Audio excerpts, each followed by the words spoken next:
हज़रत अबू हुरैरा रदियल्लाहु ताला अन्हु इरशाद फरमाते हैं कि नबी करीम सल्लल्लाहु अलैहि वसल्लम ने फरमाया, दो कलमे ऐसे हैं जो रहमान को प्यारे हैं, ज़ुबान पर हल्के हैं,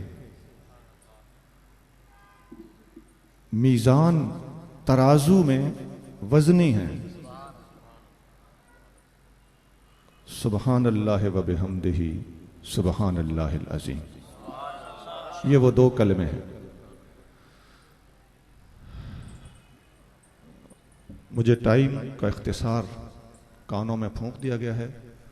मैं इंशाअल्लाह अपनी गुफ्तगू को आप लोगों के सामने खींच कर रखने की कोशिश करूँगा। सबसे पहली बात तो यह है कि बुखारी शरीफ हो, मुस्लिम हो, सियासत्ता में से कोई किताब हो, हदीस की कोई दूसरी किताब हो, फ़िक़ह की किताबें हों, अक़ायद की किताबें हों, हर किताब में मुसन्निफ़ीन ने यह एहतमाम किया है कि किताब को किसी ख़ास तरतीब के साथ मुरत्तब किया जाए ताकि तालिब इल्म को, पढ़ने वाले को, मुसलमान को उसके मज़ामीन को अच्छी तरह ज़हन नशीन करने में आसानी हो। ये एक तरतीब है, एक लिहाज होता है और एक सीक्वेंस होता है जो किसी भी किताब के हुस्न का ज़रिया और सबब बनता है। तादीब, तरबियत और तालीम में इस चीज़ का बड़ा दखल होता है कि अपने शागिर्द को, अपने ताल्लुक़ वाले को, अपने बेटे को, अपने ग़ुलाम को, अपने खादिम को, अपनी बीवी को ख़ास तरीके से तरबियत दी जाए। इस ख़ास तरबियत को तमाम मुसन्निफ़ीन ने अपनी किताबों में भी मलहूज़ रखा है।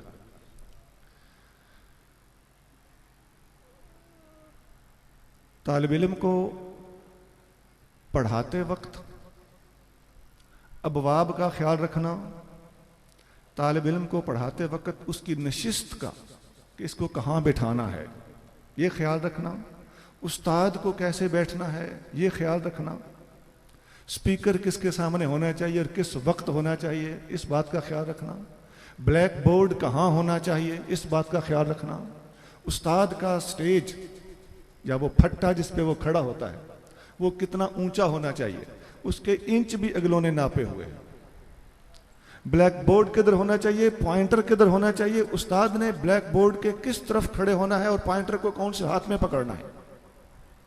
ब्लैक बोर्ड के ऊपर चाक से लिखना या मार्कर से लिखना है तो उसके कलर्स डिफरेंट किस तरीके से होने चाहिए, हेडिंग देने का क्या तरीका है, सब हेडिंग देने का क्या तरीका है और इमला लिखने का क्या तरीका है। ये मैं सही सही बातें बता रहा हूं जो किताबों में मज़कूर हैं। एक किताब बता देता हूं, तालीमुल मुतअल्लिम, अल्लामा ज़रनूजी की किताब है, उसमें ये सारी डिटेल दी हुई है। हमारे दीन ने बारीक से बारीक गोशे इस कदर वाज़े किए हैं कि अल्लाह की कसम तालीमात के माहिरीन अगर उन बातों को पढ़ें तो मगरब अंगुश्त बदंदा हो जाए।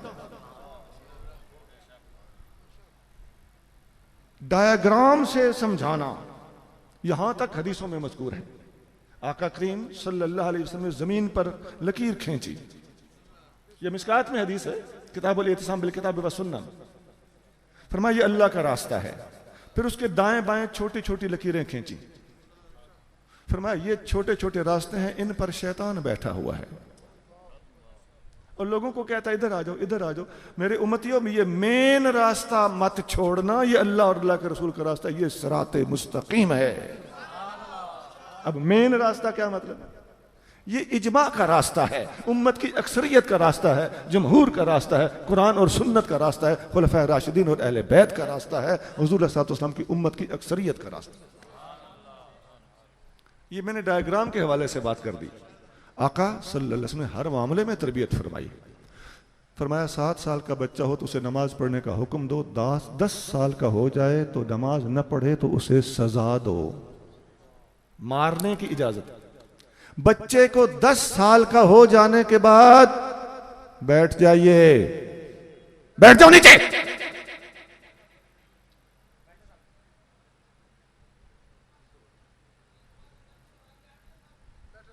हजरत मखदूम मोहम्मद हाशिम ठठवी रहमतुल्लाह अलैह बहुत बड़े वली गुजरे हैं। आज भी ठट्ठा की शाही कब्र उनके इल्म पर खड़ी शहादत दे रही है। मकली के कब्रिस्तान में दफन है। आप दरसे हदीस दे रहे थे। एक सादात खानदान का नंग धड़ंग बच्चा 10-12 साल का, वो बच्चा आया और उस बच्चे ने दरसे हदीस के अंदर मुदाखलत की। आपने तुलबा से फरमाया ऐसे बाहर छोड़ के आ जाओ। बच्चे को बाहर छोड़ के आ गए। वो बच्चा दोबारा आ गया। बच्चा मजजूब किस्म का था। आपने फरमाया इसे धक्के दे के बाहर दे दो। बाहर भेज दिया गया। उस बच्चे ने मुंह पे हाथ फेरा ऐसे, इसका मतलब है निबड़ लूंगा तुमसे। अगली जुमेरात सरकार दो आलम सल्लल्लाहु अलैहि वसल्लम की रूहानी कचहरी में हाजिरी थी। हजरत मखदूम मोहम्मद हाशिम उस कचहरी में जाया करते थे। जब हाजिर खिदमत हुए तो वो बच्चा हुजूर की गोद में बैठा हुआ था। हैरान रह गए, इस बच्चे की बड़ी पहुंच है। महफिल बर्खास्त हो गई। अगले दिन फिर दरसे हदीस में बैठे, वो बच्चा फिर आ गया। आपने फरमाया इस बच्चे को उठा के बाहर फेंकाओ। बच्चा हैरान रह गया कि बड़ी जुर्रत है। जब बाहर छोड़े बच्चा फिर आ गया। आपने फरमाया अब इसका कोई ना कोई अंग तोड़ दो और इसे बाहर फेंको। उन्होंने जदो कोब किया और बच्चे को बाहर छोड़ाए। अगली जुमेरात को फिर जब हाजिरी हुई तो सरकार सल्लल्लाहु अलैहि वसल्लम ने फरमाया मोहम्मद हाशिम इस बच्चे को मेरी गोद में नहीं देखा था, फिर इसके साथ यह रवैया। आपने हाथ बांध के अर्ज किया या रसूलुल्लाह देखा था, आपके हुक्म का मुंतजिर हूं, आप इजाजत दे दें, आपकी हदीस का दर्स हो रहा हो तो नंगे लोग वहां पर आ सकते हैं। आप इजाजत दे दें, मैं तो इस बच्चे के कुत्तों का भी नौकर हूं। हुजूर ने फरमाया नहीं, तुम ठीक कहते हो, मेरी हदीस का अदब होगा। मैं बता रहा था कि दरसे हदीस तरबियत 7 साल के बच्चे को नमाज का हुक्म दो और 10 साल का हो जाए तो नमाज न पढ़े तो सजा दो, मारने की इजाजत, फदरे बू हो, उसे मार कर नमाज पढ़ाओ। तरबियत में मार पिटाई की भी इजाजत है। उलमा ने अपनी किताबों में, ये शामी वगैरह में और दुर्र मुख्तार वगैरह में, किताब ताजीर एक पूरा चैप्टर होता है, वहां ये खोल कर देख लीजिए। वहां साफ लिखा हुआ है कि मर्द अपनी बीवी को ताजीर लगा सकता है। ताजीर का लफ्ज है। उस्ताद अपने शागिर्द को ताजीर लगा सकता है, आका अपने गुलाम को ताजीर लगा सकता है, बाप अपने बेटे को ताजीर लगा सकता है। हद नहीं, ताजीर की इजाजत है। बल्कि इमाम कुर्तुबी ने तो ताजीर की यहां तक वजाहत की है कि जज को ताजीर लगाने के लिए गवाहों की जरूरत है, लेकिन शौहर को अपनी बीवी के लिए, उस्ताद को अपने शागिर्द के लिए, आका को अपने गुलाम के लिए, बाप को अपने बेटे के लिए गवाहों की भी जरूरत नहीं। इनका रुतबा इस मैदान में जज से भी ऊपर है। ये सूरत उन्निसा की आयत नंबर 34 देखें। वो वदरेबू हुन्ना जो आयत कुरान में है कि अपनी औरतों को मार सकते हो। मेरे इस गुफ्तगू के बहुत से इस मौजूदा हालात के तनाजुर में पहलू हैं, खुद ब खुद समझते जाना। तमाशा बना हुआ है, जिसकी मर्जी हो कुरान और सुन्नत को चैलेंज कर देता है। हजरत इकरमा ताबी हैं, बुखारी में हदीस है, इसी बुखारी शरीफ में, कि हजरत अब्दुल्ला बिन अब्बास के पास वो पढ़ते थे और न पढ़ने और सबक न याद करने की वजह से अब्दुल्ला बिन अब्बास ने उनको सुतून पिल्लर के साथ बांधा हुआ था। हम कहां करें इन हदीसों को, हम इनका इनकार नहीं कर सकते। हमारे सामने पहाड़ भी आएगा तो इंशाअल्लाह ताला हम उसके मुकाबले पर हदीस को तरजीह देंगे।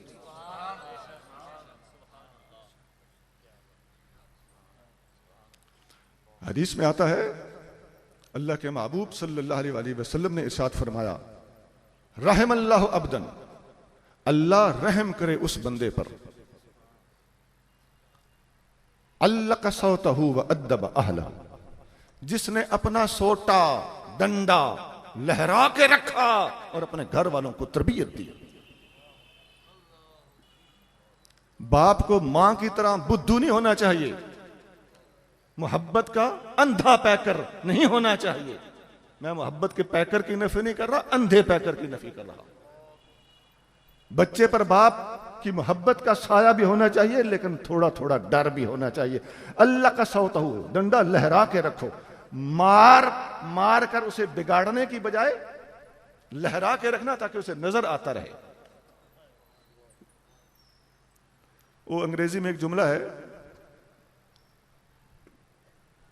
Throw the bar and spoil the child. डंडा फेंक दो, बच्चे को बिगाड़ दो। जिसने डंडा फेंक दिया उसने औलाद को बिगाड़ दिया। और आज हमें औलादों को बिगाड़ने का हुक्म कानूनी तौर पर दिया जा रहा है। अफसोस। एक हदीस में आता है, नबी करीम सल्लल्लाहु अलैहि वसल्लम ने फरमाया, अबू दाऊद में यह हदीस है, आका सल्लल्लाहु अलैहि वसल्लम ने फरमाया, ला युसअलुर रजुलु फीमा दरब अहलहू, मर्द से नहीं पूछना चाहिए कि तुमने अपनी बीवी को क्यों मारा है। अल्लामा अब्दुल रऊफ मनावी फरमाते हैं कि इस न पूछने की वजह क्या है, आका ने ऐसी बात क्यों फरमाई। वजह यह है कि जनाब अली, अल्लाह आपकी बीवी को आपसे टकराए, कोई बंदा नहीं बता सकता कि मैंने अपनी बीवी को क्यों मारा है, अंदर चक्कर क्या था। इज्जत वाले ये बातें जुबान पे नहीं लाते और इज्जत वालों से ऐसे सवाल नहीं करने चाहिए।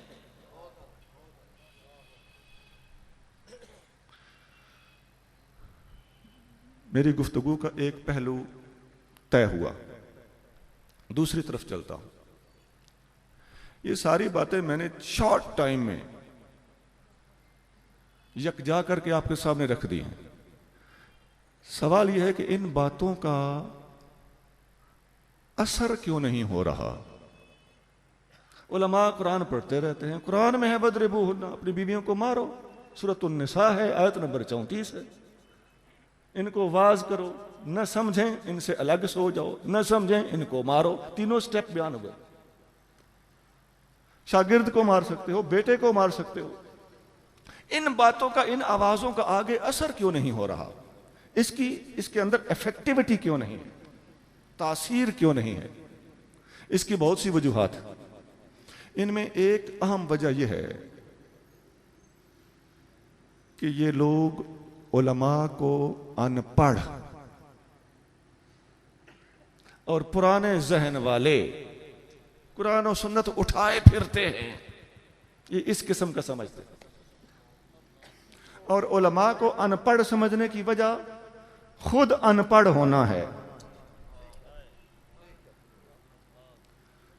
और यह भी याद रखिए कि जो उलूम ये पढ़े हुए हैं, ये जरूरी नहीं कि उलमा ने न पढ़े हों। इनके उलूम उलमा ने पढ़े हुए होते हैं, उलमा के उलूम इन्होंने नहीं पढ़े हुए हैं। मैं पक्की और मजबूत बात कर रहा हूं, दावे से बात कर रहा हूं।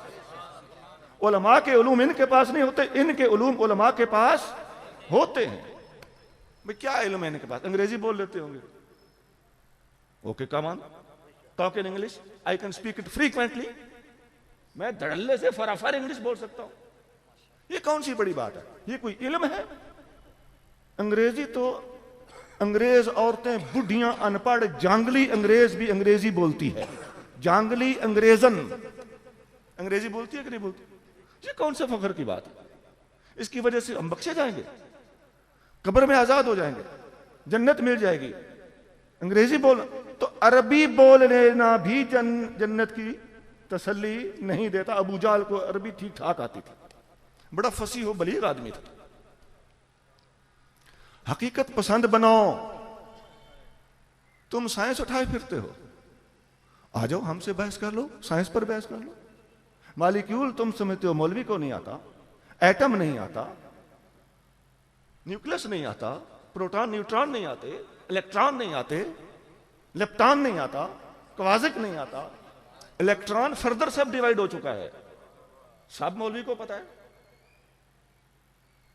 करंट फ्लो नहीं आता, कूलम्ब नहीं आता।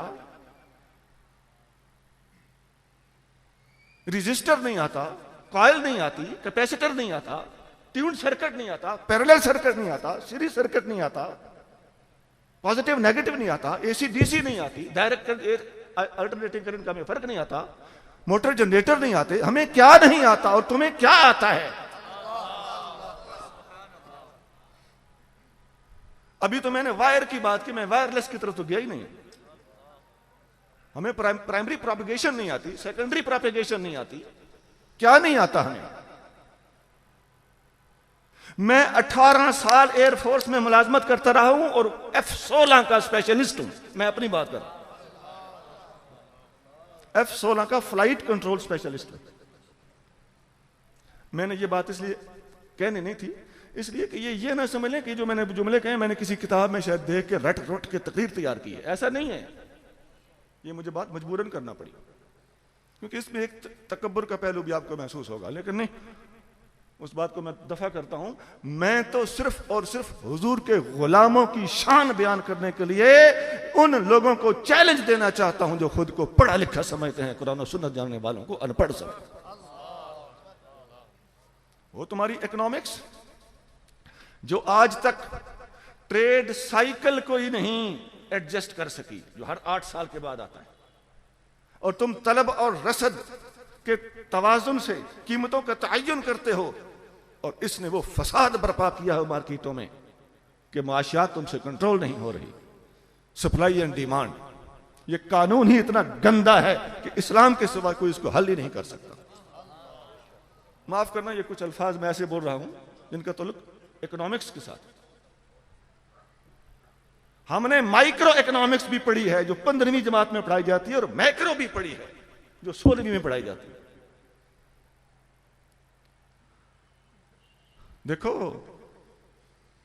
हम में ही भोले हाफिज और जल्लड़ खतीब भी होते हैं, ये हम मानते हैं, लेकिन हर बेशा गुमा मबर के खालिस्त शायद के पिलंग खुफ्ता बाश।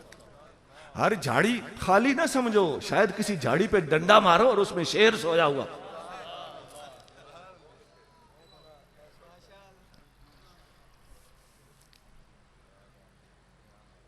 ये पॉलिटिकल साइंस तो इन चीजों के सामने चीज ही कोई नहीं है जो सियासियात होती है। लेकिन ये बात याद रखना, हमें ये सब कुछ आता है, अल्लाह की अजमत की कसम है, इन बातों में से किसी बात पर इस फकीर को भरोसा और मान नहीं है। मुझे अगर मान है तो अल्लाह की बंदगी पर, मोहम्मद की गुलामी पर, अपने मुर्शिद के कदमों पर।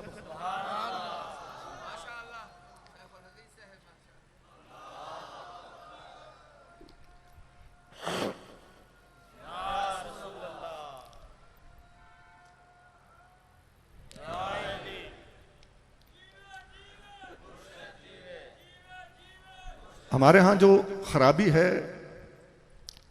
ये तो मैंने दूसरे पहलू बयान किए ना, अब गुफ्तगू का तीसरा पोर्शन हिस्सा शुरू होने वाला है। कुछ हमारे अंदर भी गलतियां हैं, अपनी गलतियां भी ठीक करनी चाहिए कि नहीं? हम वो बुद्धू नहीं हैं जो दूसरों पर ही तनकीद करते रह जाएं और अपनी इस्लाह की तरफ तवज्जो न दें। हमारे अंदर इस्लाह तलब बहुत से पहलू हैं, उनमें से आज टाइम की किल्लत के पेश नजर सिर्फ एक पहलू रखने लगा हूं। आप लोग दरखास्त करता हूं कि तवज्जो फरमाइए।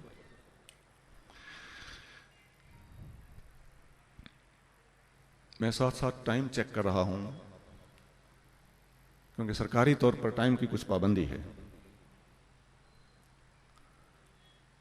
हमारे अंदर जो बहुत बड़ी खराबी है इल्मी हलके के अंदर और इल्मी हलके से मुतासर अवाम के अंदर, इस दौर का एक बहुत बड़ा अलमिया यह है जो हमें कुरान के नज़दीक भी नहीं जाने देता, बुखारी के नज़दीक भी नहीं जाने देता, दरस निज़ामी के नज़दीक भी नहीं जाने देता। हमारे मदारिस वीरान होते जा रहे हैं, और जो इस किस्म की बातें करें उस पर नुसरतुल्लाह मुजद्दिदी साहब पर जिस तरह मसलकी खराबी के इल्ज़ामात लगे हैं, सच बोलने वाले पर इस तरह के इल्ज़ामात लगते हैं। हमें अपने अंदर से ये बकवासबाजी ठीक करना पड़ेगी और घबराना नहीं है, मर्द बन के मैदान में उतरे रहना। आका करीम सल्लल्लाहु अलैहि वसल्लम को दुनिया में जब अल्लाह करीम जल्ल शानहू ने मबऊस फरमाया तो आपको जो मिशन देकर भेजा गया तो उसमें एक बहुत बड़ा मिशन ये था कि शायरों की इस्लाह की जाए। ये कुरान पाक का मोजज़ा होना, फसीह व बलीग होना, ये मजमुई तौर पर मेनली ज्यादातर इन शायरों और फुसहा व बुलगाए अरब के मुकाबले पर था।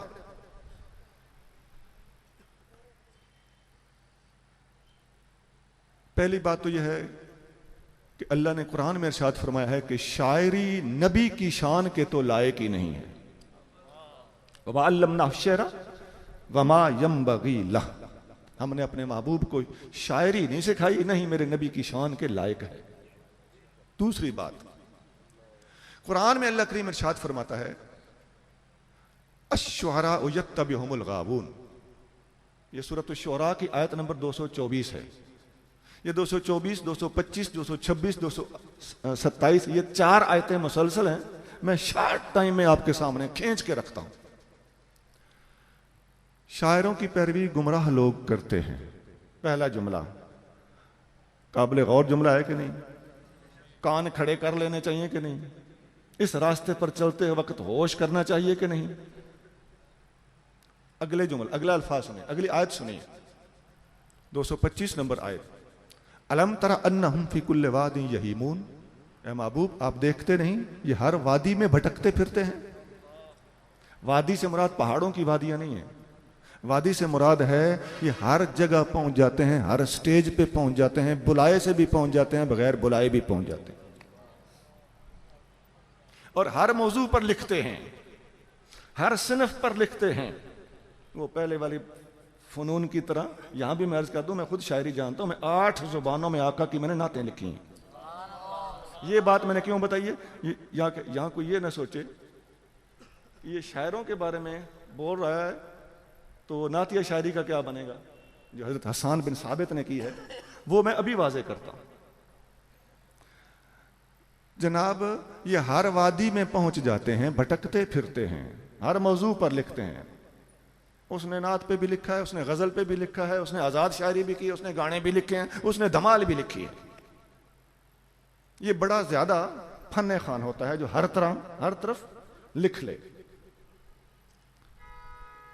इससे अगली आयत है व अन्नहुम यकूलूना मा ला यफअलून, शायर लोग जो कहते हैं वो करते नहीं हैं। ये कौल फेल का तजाद होता है, और वाकई आप चल फिर के देख लो इनके अंदर ये चीज कसरत से पाई जाती है। ये जो तीसरी आयत जब उतरी इसकी मैं थोड़ी सी तफसीर बयान कर देता हूं। इमाम कुर्तबी ने अपने तफसीर में यहां 2 वाकयात लिखे हैं, मैं एक सुना देता हूं। नौमान बिन अदी एक शायर था, हजरत सैयदना फारूक आजम रज़ियल्लाहु तआला अन्हु के ज़माने की बात है। इस शायर ने, नौमान बिन अदी ने एक कलाम लिखा, उसमें उसने कहा कि आज रात अपनी चारपाई पर मैंने ये गंद किया है, कोई गुनाह का काम किया। आपने उसे बुलवा लिया, ये शेर तुम्हारे हैं? उसने कहा जी मेरे हैं। आपने फरमाया इसे ले जाओ, इसे संगसार कर दो, रजम कर दो, कत्ल कर दो, क्योंकि इसने गंदे गुनाह का एतराफ कर लिया। उसने कहा हुजूर जान की अमान, मेरी एक गुजारिश सुने। फरमाया क्या बात है? कहने लगा हुजूर कुरान की रोशनी में मैं बरी हूं। फरमाया वो कैसे? कहने लगा हुजूर मैं शायर हूं और कुरान कहता है शायर झूठे होते हैं। व अन्नहुम यकूलून मा ला यफअलून, जो ये कहते हैं वो करते नहीं हैं। हुजूर मैंने ये कहा जरूर है, मैंने किया शिया कोई नहीं। इस वाक्य से समझ आ गया कि इस आयत का ताल्लुक खास, ये कोई ना कि काफरों के मुताल्लिक आयतें आई हैं, ये मुसलमानों के मुताल्लिक भी हैं। वरना वो जितना तेज था वो कह सकता था ये जी काफरों के बारे में, हमारे बारे में नहीं है। अच्छा जी, ये जब आयतें 3 उतरी तो 3 सहाबी हजरत अब्दुल्ला बिन रवाहा, हजरत काब बिन मालिक और हजरत हसन बिन साबित रज़ियल्लाहु ताला अन्हुम रोते हुए नबी करीम सल्लल्लाहु अलैहि वसल्लम की बारगाह में आ गए। या रसूलल्लाह कुरान ने शायरों को रगड़ के रख दिया है और हमारा क्या बनेगा। अब वो गलतफहमी दूर होने लगी। उस वक्त ये चौथी आयत नाज़िल हुई।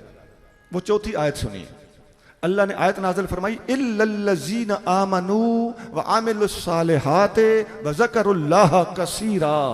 उन शायरों को शायरी की इजाजत है जिनका ईमान और अकीदा ठीक हो। नंबर 2, उनका अमल साले हो, नेक हो। नंबर 3, वो अल्लाह का जिक्र ज्यादा करें, शायरी थोड़ी करें। ये वो मेयार है जिस पर हस्सान बिन साबित पूरे उतरते हैं। इसलिए हुजूर ने उनको फरमाया कि यहां खड़े होकर मेरी नात पढ़ो। अब कंफ्यूजन दूर होगी। लेकिन ये जो 3 शर्तें लगाई ना, इनको जरा गौर से समझना है आपने। शायरी की इजाजत उसको है जिसका अकीदा ठीक हो। और आपके शायर यहां जो बदे हैं ना, ये अक्सर बद अकीदा होते हैं। हस्सान बिन साबित का अकीदा सुना दूं ताकि समझ आ जाए किस मेयार पे हमने पूरा उतरना है, फिर शायरी की इजाजत है। हज़रत हस्सान बिन साबित को हुजूर सल्लल्लाहु अलैहि वसल्लम ने फरमाया, अकुल तफी अबी बकर शैया, ए हसन, अबू बकर की शान में कुछ लिखा है? उन्होंने के हुजूर लिखा है। फरमाया, कुल हत्ता अस्मा, सुना, मैं सुनना चाहता हूं। यहाँ आला हजरत इमाम अहले सुन्नत शाह अहमद रजा खान बरेलवी रहमतुल्लाह अपनी किताब मतलाउल कमरैन में लिखते हैं कि हुजूर की जात ने या तो अपनी नात की फरमाइश की है या अबू बकर सिद्दीक की मनकबत की फरमाइश की है। हुजूर ने अबू बकर के सिवा किसी की मनकबत की फरमाइश नहीं की। ये तो कुरान और सुन्नत की रोशनी में बात कर रहा हूं ना। डाटे दस तमिया दस हो, मैं क्या करूं? कोई माने या ना माने, दिल मानेगा, ईमान मानेगा, सीना मानेगा, कल्ब मानेगा, दिमाग मानेगा, आदत नहीं मानेगी। तो इसका इलाज करो। मैं यही तो चीख रहा हूं, मेरा आज सारा दर्स ही इस मौजू पर है। अव्वल ता आखिर मुख्तलिफ लोगों के बारे में मैंने तबसरात कर दी। हर एक को अपनी इस्लाह करनी चाहिए। अब मैं अपनों को रगड़ा लगा रहा हूं कि हमें अपनी इस्लाह करनी चाहिए। फिर हसन ने वो मनकबत सुनाई, इज़ा तज़क्कर तशज्जबन मिन ज़ी शिक़तिन फ़ज़कुर अख़ाक अबा बकरिन बिमा फ़अला। जब तुम शिका लोगों की, मजबूत तरीन दीन के लोगों की बात करो तो अबू बकर की बात जरूर करना, उसने क्या करके दिखा दिया। और हमारे यहां अबू बकर सिद्दीक की वफात की रात, खुदा की कसम, मैं एक महफिल में गया, उनका नाम ही किसी ने नहीं लिया। हमारे यहां ये हो रहा है, शायरी हो रही थी, ये है। लेकिन यहां फरमा, हुजूर के सामने फरमा रहे हैं कि उसका जिक्र जरूर करना। जब भी अल्लाह वालों की बात करे तो अबू बकर की बात जरूर करना। आगे ये लंबे शेर है, मैं शार्ट करना चाहता हूं। वसानी यसनैन फिल गारिल मुनीफ वक़त्ताफ़ अदुव्व बिही सैदल जबला वकाना हिब्ब रसूलिल्लाह क़द अलिमू मिनल बरियत लम यादिल बिही रजुला। वो पूरी मनकबत है। मैंने एक शेर सुना दिया आपको इसलिए कि मेरी नजर अपने मोबाइल की घड़ी पर भी है। दूसरी शर्त, अकीदा ठीक होने के बाद शायरी की दूसरी शर्त है कि उसका ईमान, अमल ठीक हो। अगर मैं डट जाऊं ना तो मैं साबित कर सकता हूं, थोड़ा बहुत मौलवी भी तो हूं ना। व आमिलुस सालिहात का माना है जिसके अमल ठीक हों, और सालिहीन वलियों को कहते हैं। अगर मैं कहूं ना कि शायरी वली के सिवा कारी को नहीं सकता, तो मैं इस बात को डट जाऊं तो साबित कर सकता हूं। लेकिन चलो मैं हाथ हौला रखता हूं कि शायर के लिए जरूरी है कि ईमान ठीक हो और कम से कम बाअमल हो। ऐसा तो ना हो ना कि नमाज हो जाए, जुमला गौर से सुनोगे, गौर है, ऐसा ना हो कि नमाज हो जाए तो ये मस्जिद में इशा की नमाज के बाद आ बढ़े, और तकरीर होनी हो तो उससे पहले जुतियां उठा के निकल जाए, मैंने एक और महफिल पढ़नी है। इन्होंने महफिलें पढ़नी होती है, नाते नहीं पढ़नी होती, महफिलें पढ़नी होती है। ये तो नहीं होना चाहिए ना। और तीसरी बात है वज़करुल्लाह कसीरा, शायरी थोड़ी हो, अल्लाह का जिक्र ज्यादा हो। इस बुखारी शरीफ में एक बाब मौजूद है, पूरा चैप्टर है, हेडिंग है, टाइटल है, उन्वान है। इमाम बुखारी ने बाब बांधा है, बाब मा युकरहु अन यकूनल गालिबा अलल इंसान शेर हत्ता यसुद्दहु अनिल इल्म व जिक्र वल कुरान।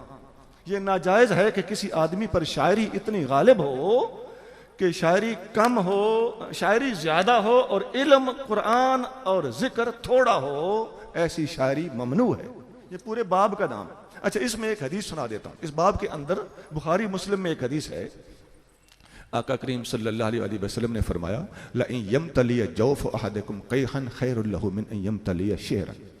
किसी का पेट पीप से भरा हुआ हो तो यह बेहतर है इससे कि उस बंदे का पेट शेरों से भरा हुआ।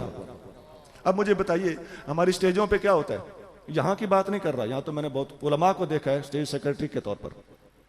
हमारी आम महफिलों में स्टेज सेक्रेटरी मोहल्ले का कोई छोकरा होता है, या मशहूर कोई नकीब जिसने नकाबत पर 2-4 रसाले किताबें पढ़ ली हों और शेर व शायरी की भरमार करता हो, और वो इतनी भरमार करता हो कि सुनने वाला तंग पड़ जाए और स्पीकर बेचारा जवाब दे जाए, और वो कभी बैठ जाता है, कभी उठ जाता है, और कभी अवाम को कहता है 1 हाथ उठाओ, कभी कहता है 2 हाथ उठाओ। आप यकीन कीजिए, मैं उलमा को एक एहसास दिलाकर गुजारिश करता हूँ, हमारी महफिलों में आपने देखा होगा, मैं बहुत कदीम और अजीम आस्थानों की बात नहीं करता, आम शाम हमारी महफिलों में ऐसा होता है कि हमारी महफिल में कभी कोई जज आके नहीं बैठता, कभी कोई वकील आके नहीं बैठता, प्रोफेसर नहीं बैठता, MBBS डॉक्टर नहीं बैठता, जो इस मुआशरे में पढ़े लिखे लोग समझे जाते हैं। MNA MPA टाइप अपने वोट लेने के दिनों में तो आ जाते हैं, अदरवाइज ये भी नहीं आना पसंद करते, इसलिए कि उन्हें पता होता है वहां क्या होगा, वहां ढोले होंगे, माये होंगे, गाने की सुर और तरन्नुम पर नात पड़ी जाएगी और नात की बेअदबी होगी। कभी एक हाथ उठवाया जाएगा और कभी 2 हाथ उठवाए जाएंगे, कभी खुद खड़ा होने को कहा जाएगा, कभी हाथ लहराने को कहा जाएगा, कभी सज्जे कभी खब्बे, हुण हैंज करो, हुण हैंज करो, हुण इंज करते रहो। ये तमाशे हो रहे होते हैं। कोई संजीदा आदमी इन महफिलों में बैठना गवारा और पसंद नहीं करता, इनकी इस्लाह होनी चाहिए। एक हदीस भी सुना देता हूं एंड पर।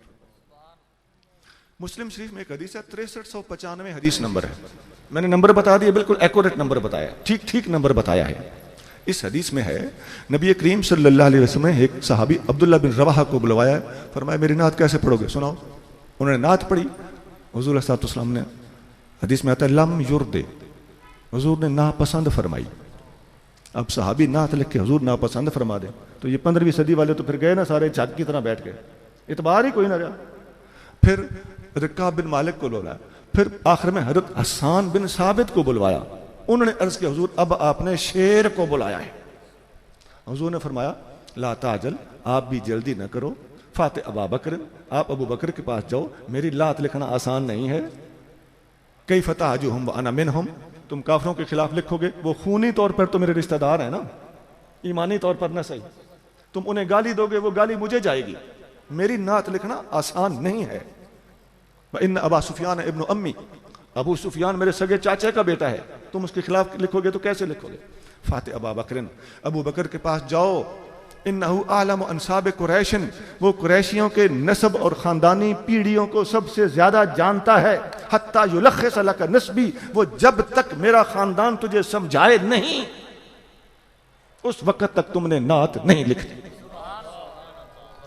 आज हम यही कहते हैं कि नात लिखने वालों, किसी सिद्दीक अकबर के गुलाम को अपनी नातें चेक कराने के बाद उन्हें लॉन्च करो। नात लिखना ऐसे है जैसे पुल सरात से गुजरना हो, तलवार की धार से गुजरना हो, बढ़ा दिया तो शिरक है, घटा दिया तो बेअदबी। हर बंदा नात लिख रहा है। फिल्मी धमालें मस्जिदों में पढ़ी जा रही है, फिल्मी धमाल उसका नाम है। इसका मतलब है कि जिसने उस फिल्म में गाने लिखे हैं उसी ने उस फिल्म के लिए धमाल लिखी है, यही मतलब है ना।